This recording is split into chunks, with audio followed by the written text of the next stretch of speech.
Allahu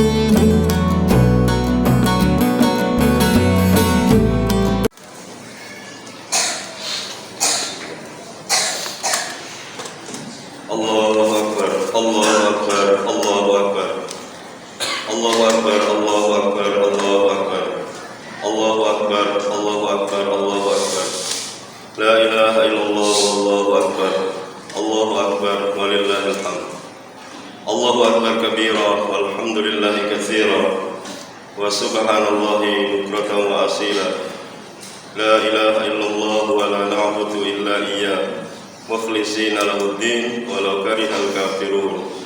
La ilaha illallah wahdah sadaqa wa'dah wa nasara 'abdah wa a'azza jundah wa hazamal ahzaba wahdah. La ilaha illallah wallahu akbar, Allahu akbar, walillahil hamd. Alhamdulillahilladzi bi ni'matihi tatimmu shalihat wa bi fadlihi tatanazzalul khairat wal barakat wa bi taufiqihi tatahaqqaqul maqasid wal khairat. Asyhadu an la ilaha illallah wahdahu la syarika lah, syahadatan tunjina min kulli khatbin wa dhiqin wa bala'in wa musibatin fil hayatid dunya wal akhirah. Wa asyhadu anna Muhammadan abduhu wa rasuluh, ballaghar risalah wa addal amanah wa nasahal ummah wa tarakana 'alal mahajjatil bayda lailuha kanahariha la yazighu anha illa halik. Allahumma salli wa sallim ala hadzal nabiyil karim wa ala alihi wa sahbihi ajma'in, amma ba'd.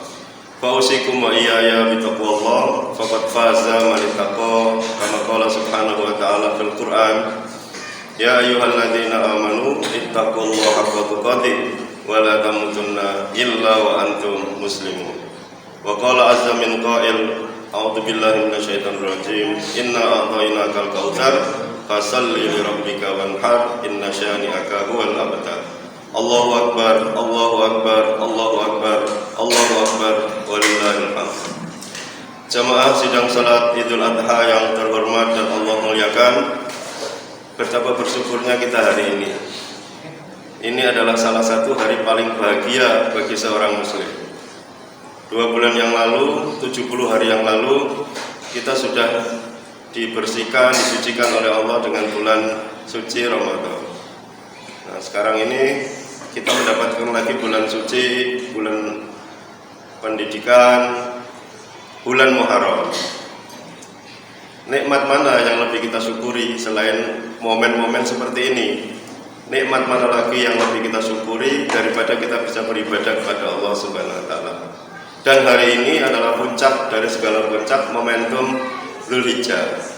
Jika kemarin tanggal 1 sampai 9 kita disunahkan untuk memperbanyak amal ibadah, sholat kita perbanyak dan kita perbaiki, sedekah kita kuatkan lagi, tahajudnya dan lain-lain, maka puncak dari segala puncak Idul Hijjah itu adalah ada 2. Yang pertama, bagi kaum muslimin di tanah suci, puncak dari Idul Hijjah adalah haji. Mereka itulah pahlawan bulan Dzul Hijjah di tanah suci.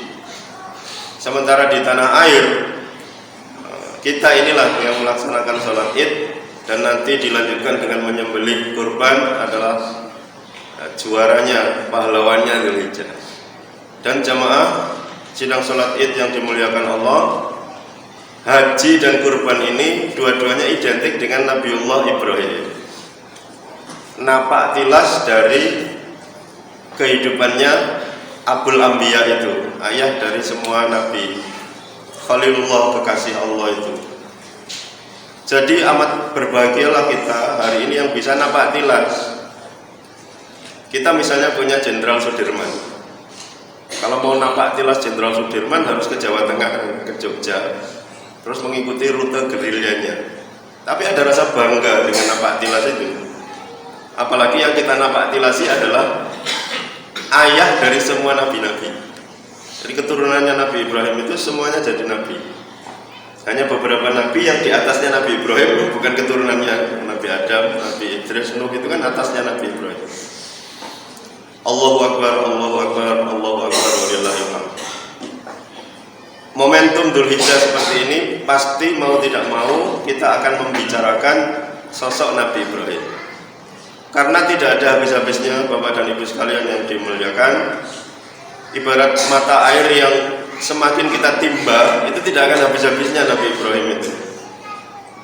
Jika kita ingin menjadi baik, ya tentu saja selain mengikuti Rasul Shallallahu Alaihi Wasallam Muhammad, juga Nabi Ibrahim ini.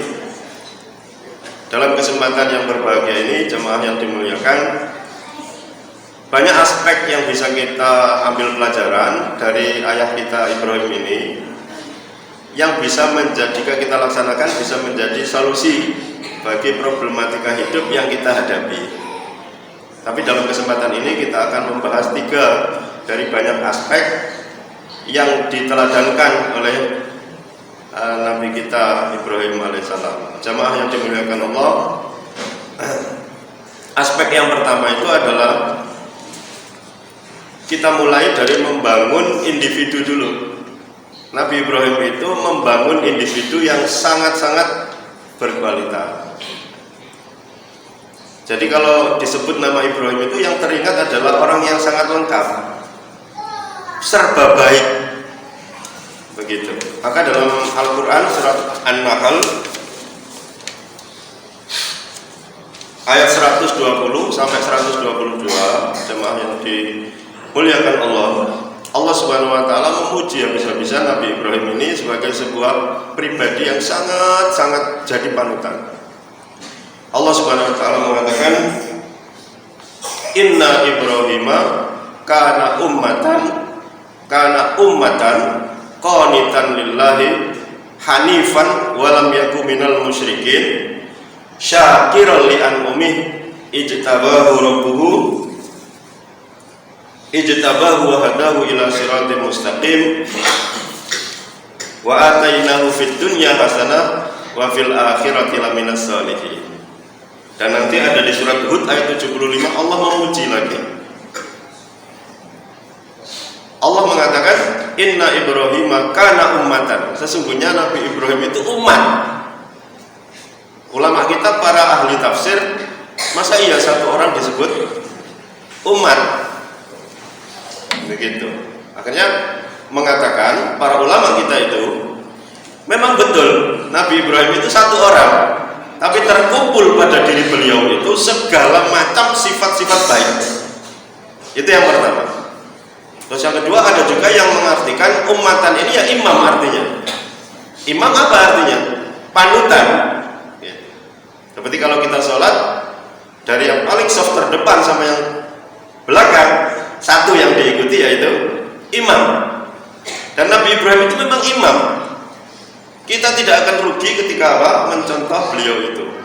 Jujur ya iya, kemudian lurus ya iya, religius ya iya, sosialnya juga bagus, berdakwahnya juga kuat.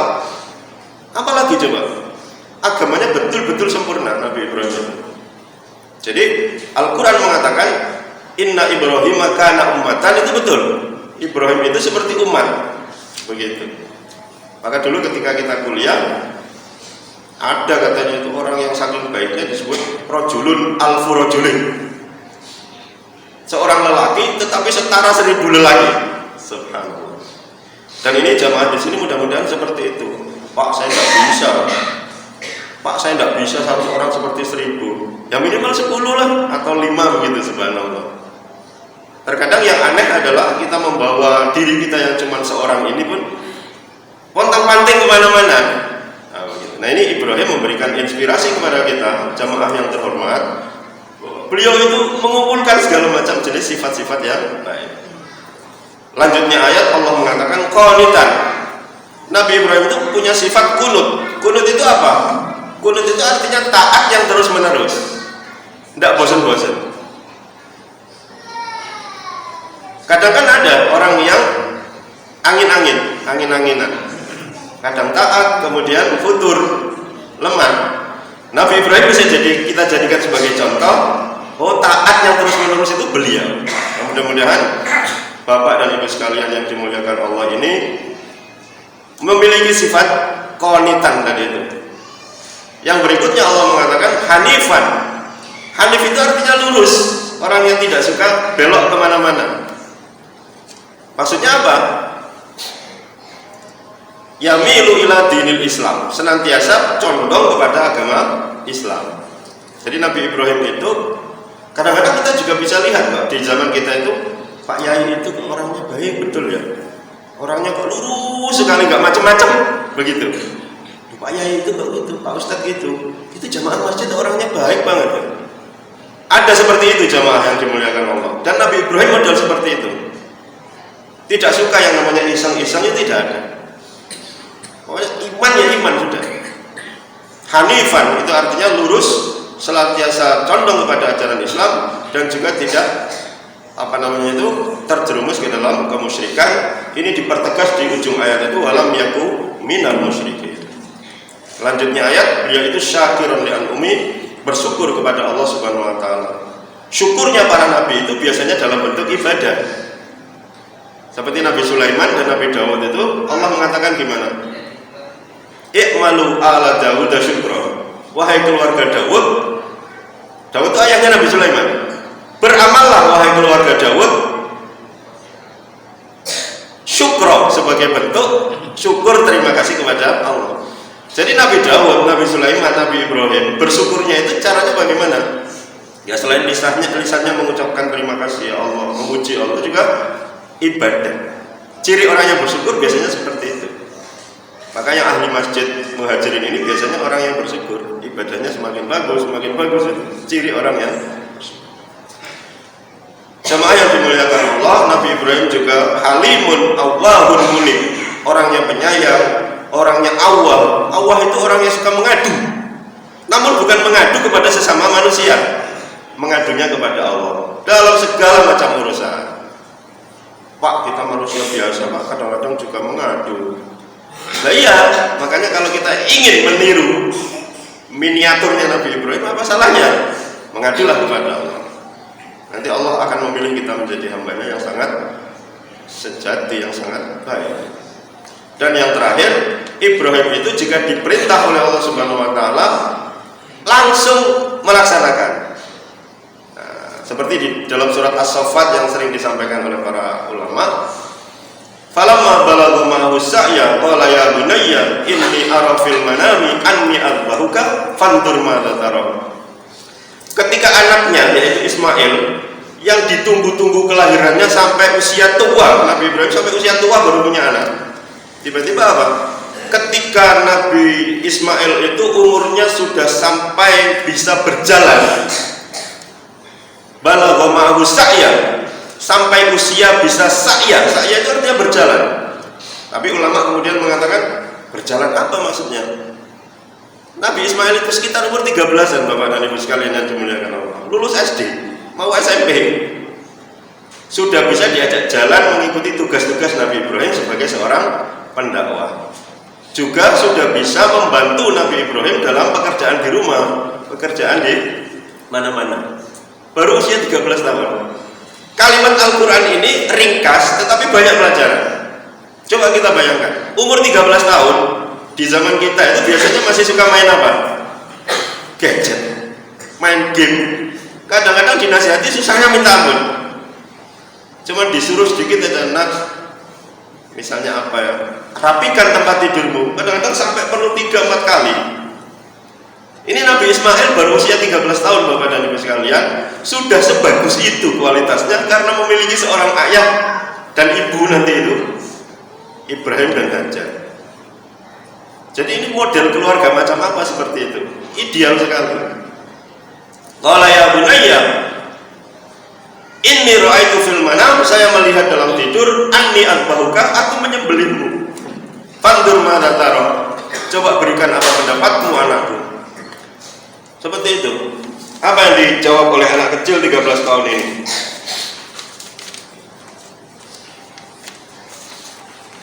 Qala ya abatif al-ma tu'mar satajiduni insyaallah minas sabirin. Ismail menjawab, wahai ayahku, laksanakan apa yang sudah diperintahkan Allah kepadamu, saya insyaallah minas sabirin, termasuk orang-orang yang tangguh, orang-orang yang tahan banting, orang-orang yang tabah. Sabirin itu begitu. Mana ada anak sekarang usia 13 tahun kok sobirin? Susah. Tahan banting, tabah, apalagi tangguh. Itu kalau tidak berasal dari keluarga religius, keluarga yang sangat dekat dengan Allah, keluarga yang menomorskiankan dunia, hanya menomorsatukan Allah Subhanahu wa taala, menomorsatukan imanlah yang sanggup membentuk anak model seperti itu. Dan itu anak yang sangat membahagiakan baik di dunia dan di akhirat. Dan Nabi Ibrahim bukannya basa-basi, jamaah yang dimuliakan Allah.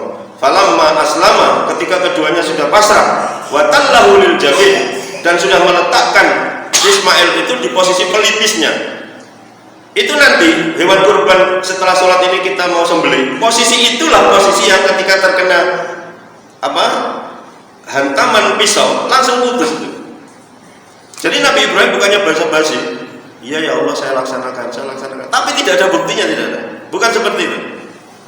Ayat ini dengan sangat detail mengatakan bahwa Ibrahim betul-betul ingin melaksanakan itu, ingin menyembelih anaknya itu sampai posisinya siap untuk disembelih dalam posisi yang sangat nyaman sekali untuk disembelih.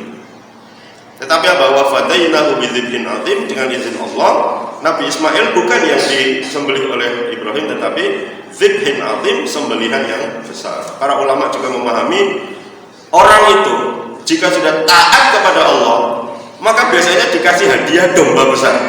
Begitu. Pasti itu jamaah yang dimuliakan Allah.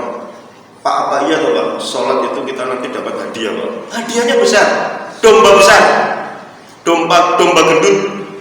Nah ini Nabi Ibrahim ini menjalankan perintah Allah. Nanti di akhir beliau dapat piala seperti itu.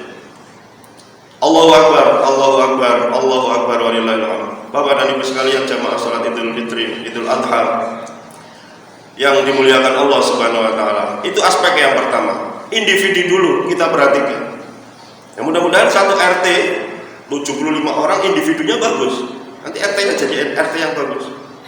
Satu RW misalnya 80 orang. Nah, seperti Nabi Ibrahim begini, alangkah indahnya. Atau kabupaten Indonesia misalnya 80% penduduknya seperti Nabi Ibrahim. Itu akan barokah. Lihat itu Mekah sampai sekarang. Dulu gersang, sekarang berlimpah harta. Sampai apa kata orang sini lebih-lebih. Itu berawal dari seorang yang sangat beriman, bertauhid semacam Nabi Ibrahim. Itulah keberkahan Allah turunkan. Jamaah yang dimuliakan Allah, aspek kedua yang bisa kita teladani dari kehidupan Nabi Ibrahim itu adalah membangun keluarga. Seperti yang tadi saya sampaikan, individu saja jika tidak berkelompok kuat tapi tidak terlalu kuat. Dan keluarga ini adalah pondasi masyarakat, pondasi dakwah. Jadi kalau sudah misalnya individu masyarakatnya bagus, berusahalah kita membentuk keluarga-keluarga yang juga bagus. Apa saja yang dilakukan oleh Nabi Ibrahim untuk membangun keluarga yang kokoh seperti itu? Dimulai dari memilih pasangan. Dua-duanya istrinya Nabi Ibrahim perempuan istimewa. Ibunda Sarah itu darah biru, dermawan, akhlaknya luar biasa bagus. Ibunda Hajar orang yang sangat agamis juga, taat kepada Allah luar biasa. Nah dalam sebuah hadis kan disampaikan memilih pasangan itu acuannya 4: kaya, keturunan orang baik-baik, wajahnya juga bagus, dan agamanya bagus. Tapi kalau bisa memilih agama dulu yang bagus, nanti yang lainnya itu jadi bonus yang sangat luar biasa. Nah mudah-mudahan 4-4-nya dapat. Anak keturunannya bupati yang kiai, cantik, apalagi kaya, agamis, luar biasa itu. Tapi kalau tidak dapat 100% ya agamis dulu plus cantik, agamis dulu plus kaya, itu luar biasa. Itu jamaah yang dimuliakan Allah, hati-hatilah kita dalam memilih pasangan. Yang kedua, doa. Nabi Ibrahim itu Rabbi habli minas sholihin itu gak pernah lepas dari lisan beliau. Seperti Nabi Zakaria, persis. Nabi Zakaria itu sampai usia lanjut ingin punya keturunan, tidak punya keturunan. Sampai tanya dokter sana sini, tidak mungkin Pak, perempuan apa, istri Anda ini mandul. Istrinya Nabi Sulaiman, istrinya Nabi Zakaria mandul, sudah tua. Nabi Zakaria pun sudah tua.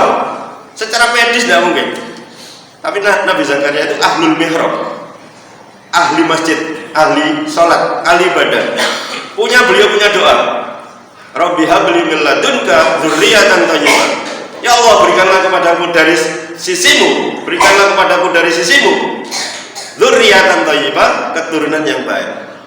Kata-kata min ladunka ini menjadi senjatanya para waliullah, menjadi senjatanya para nabi untuk mengetuk pintu Allah Subhanahu wa taala ketika berdoa. Ya Allah, berikanlah aku keturunan yang baik dari sisimu.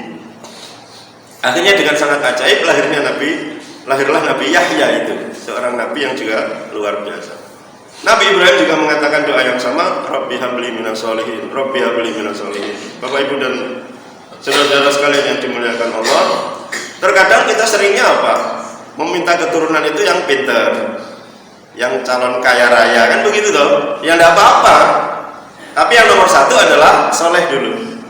Jika anak soleh, ngajinya pintar, sholatnya seneng, ke masjidnya seneng, silakan mau jadi apapun pasti enak. Jadi presiden juga presiden yang seneng ngaji. Jadi dokter juga tidak menzalimi pasien karena seneng ngaji, seneng sholat.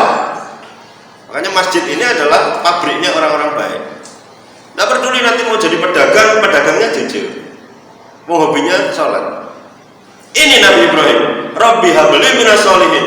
Ya Allah, berikan kepadaku anak yang soleh saja dulu. Nanti sesukses apapun anak, itu kita tidak khawatir, begitu. Lalu, apa yang beliau lakukan juga terhadap keluarga adalah mentradisikan dialog ketika anak sudah mulai beranjak remaja. Jangan terlalu otoriter terhadap anak sampai kuliah pun harus dipaksa-paksa terus, begitu. Anak misalnya punya keinginan yang positif karena ibu nggak setuju misalnya gitu, kemudian dipotong. Tadi itu dialog antara Nabi Ibrahim dan Ismail. Nak, bagaimana pendapatmu? Saya diperintah oleh Allah untuk menyembelihmu. Itu dialog. Kecuali kalau anak masih usia SD, usia TK, PAUD, memang harus diarahkan, Bapak dan Ibu sekalian. Dan yang terakhir, jamaah yang dimuliakan Allah Subhanahu wa taala, Allah di atas segalanya, itulah yang menjadi prinsip keluarga Ibrahim. Boleh, yang lain-lain boleh, tapi Allah itu nomor satu. Terkadang di masyarakat kan tidak, Allah nomor 4, Allah nomor 5, nomor 10, harta nomor 2, jabatan nomor 1, misalnya seperti itu. Ini enggak. Buktinya apa? Hajar itu ditempatkan oleh Nabi Ibrahim di Mekah itu kondisinya tidak ada potensi ekonomi sama sekali, nggak ada orang tandus makanan minuman, tidak ada. Sampai Ibnu Hajar itu sebenarnya mau ngeyel, mau protes. Ibrahim, tega benar kamu menempatkan kami di sini, wilayah yang sangat gersang, tidak ada apa-apanya. Indomaret tidak ada, mau ngapa-ngapain tidak enak, tidak ada ya. Tapi kemudian Nabi Ibrahim mengatakan ini perintah Allah. Apa kemudian jawabannya Ibunda Hajar? Idzan la yudayyi'ana. Kalau sudah perintah Allah berarti Allah tidak akan menyia-nyiakan kita. Akhirnya apa? Hajar tinggal di Mekah yang tandus bersama Ismail. Akhirnya dengan izin Allah, terbitlah Zamzam. Kemudian terbit tumbuh itu pohon-pohon dan segala macam. Waj'al afidatan nasi tahwi ilaihim. Doa Nabi Ibrahim seperti itu. Ya Allah, jadikanlah hati manusia itu cenderung kepada Mekah itu. Betul, sekarang Mekah jadi pusat berkumpulnya manusia seluruh dunia. Jemaah yang dimuliakan Allah Subhanahu wa taala, aspek terakhir dari keteladanan Nabi Ibrahim yang patut kita contoh supaya problem kehidupan kita itu bisa terurai adalah Nabi Ibrahim itu peka terhadap persoalan masyarakat dan persoalan agama. Wa id yarfa'u Ibrahimul qawaida minal baiti wa Ismail. Dan ingatlah ketika Nabi Ibrahim dan Ismail itu meninggikan pondasi Masjidil Haram. Nabi Ibrahim peka masyarakat itu butuh pusat ibadah, tempat ibadah. Kita jamaah yang dimuliakan Allah, masjid kita di Indonesia ini jumlahnya berapa? Ratusan ribu, 700-an sekian. Itu data tahun 2022. Pondok pesantren puluhan ribu di Indonesia. Ada seorang ulama Mesir itu menyebut kalau kita punya lembaga pendidikan, punya masjid, punya Al-Quran, dan punya haji dan umroh, orang Islam hidupnya akan baik-baik saja. Makanya kita kalau misalnya pergi, mohon maaf, saya bukan ingin non-muslim ya, pergi ke Bali, menemukan masjid sulit, terutama yang Bali Selatan. Kalau yang Bali Utara lebih mudah karena di situ banyak kaum muslimin. Mau sholat saja susah, mau makan tolak-tolak, nyari yang halal. Di Jawa Timur tadi saya lewat itu, satu deret masjid dua besar, nyebrang satu tiga besar lagi. Alhamdulillah. Jika kita punya menara tinggi seperti itu, hidup kita tuh nyaman dan segala macam kebahagiaan hidup bisa kita dapatkan di masjid. Maka jamaah yang dimuliakan, jangan pelit. Ini masjid Muhajirin ini nggak apa-apa, terus kita kucurkan apa daripada harta kita habis untuk makan, habis untuk nggak jelas-jelas itu. Kita masukkan ke masjid jadi abadi harta kita. Bikin masjidnya senyaman mungkin, bikin jamaahnya seserukun mungkin, bikin program acaranya semeriah mungkin. Itu hidup kita akan bahagia. Hidup kita akan bahagia. Dan Nabi Ibrahim sudah mencontohkan itu. Beliau bangun Masjidil Haram. Lalu kemudian diikuti oleh nabi-nabi setelahnya, diikuti oleh Nabi kita Muhammad SAW, para khalifah, pemimpin-pemimpin umat Islam sampai hari ini. Baitullah Mekah begitu megahnya, dirindukan oleh kita. Ngumpulin uang 35 juta berangkat, 27 juta umroh. Itu karena apa? Kerinduan yang luar biasa terhadap tanah suci. Dan Masjid Muhajirin ini miniaturnya Masjidil Haram. Masjidil Haram kecil, mari kita perjuangkan. Itulah kita kira jamaah yang dimuliakan Allah Subhanahu wa taala. Tidak akan pernah habis pelajaran dari Nabi Ibrahim. Tapi kiranya 3 yang kita jelaskan tadi mudah-mudahan bisa menginspirasi kita. Mari kita bangun. Kita menjadi muslim yang soleh dulu. Lalu keluarga kita tata dan kita tengok kanan dan kiri. Mana aset umat Islam yang butuh kita perjuangkan. Mari kita tutup khutbah di pagi hari ini dengan berdoa kepada Allah Subhanahu wa taala. Allahumma shalli wa sallim wa barik ala nabiyyina Muhammad. Alhamdulillahirabbil alamin. Allahumma lakal hamdu wa minkal faraju wa ilaikal mustaka wa antal musta'an wa bikal mustaghath wa alaikat tuglan wa la haula wa la quwwata illa billah. Allahumma shalli wa sallim ala nabiyyina Muhammad. Alhamdulillahirabbil alamin. Allahumma ighfiril muslimina wal muslimat wal mu'minina wal mu'minat al-ahya'i minhum wal amwat innaka samii'un qaribun mujibud da'wati ya qadiyal hajat. Allahumma rabbana ighfir lana wa liwalidayna warhamhuma kama rabbayana shighara. Ya Allah, ampunilah kami dan ayah ibu kami, kasihanilah mereka berdua sebagaimana mereka berdua begitu menyayangi kami sejak kami kecil. Jauhkanlah kami dari siksa api neraka ya Allah ya rabbal alamin. Allahumma rabbana hab lana min azwajina wa dhurriyyatina qurrata a'yun waj'alna lil muttaqina imama. Ya Allah, anugerahkan kepada kami pasangan hidup dan anak-anak yang menenteramkan hati, dan jadikanlah kami sebagai contoh teladan orang-orang yang bertakwa. Allahumma la tada'lana fi maqamina hadza dhanban illa ghafarta wa la hamman illa farajta wa la maridan illa syafaita wa la du'aan illa istajabta wa la hajatan illa qadaitaha ya arhamar rahimin. Ya Allah, jangan ada dosa di tempat ini kecuali Engkau ampuni. Jangan ada yang gundah dan sedih kecuali Engkau hilangkan gundah dan sedihnya. Jangan ada yang merasakan sakit baik kami maupun keluarga kami kecuali Engkau sembuhkan. Jangan ada yang berdoa di antara kami kecuali Engkau kabulkan. Jangan ada satupun yang memiliki hajat, keinginan, cita-cita yang baik yang Engkau ridhoi ya Allah kecuali Engkau wujudkan cita-cita itu ya Allah ya Rabbil alamin. Allahumma aslih lana dinana alladhi huwa ismatu amrina wa aslih lana dunyana allati fiha ma'ashuna waj'al akhirata ghayatan lana ya Rabbal alamin. Ya Allah, perbaikilah agama kami karena agama adalah perisai bagi kami. Perbaikilah kehidupan dunia kami karena disitulah kami mencari rezeki, dan jadikanlah akhirat sebagai rumah kami yang sesungguhnya. Dunia hanya tempat kita mampir, sementara akhirat adalah rumah kita yang sesungguhnya ya Allah ya Rabbal alamin. Allahumma rabbana zalamna anfusana wa illam taghfir lana wa tarhamna lanakunanna minal khasirin. La ilaha illa anta subhanaka inni kuntu minadh dhalimin. Rabbana atina fid dunya hasanah wa fil akhirati hasanah wa qina adzabannar. Wassallallahu ala nabiyyina Muhammad walhamdulillahirabbil alamin. Wassalamualaikum warahmatullahi wabarakatuh.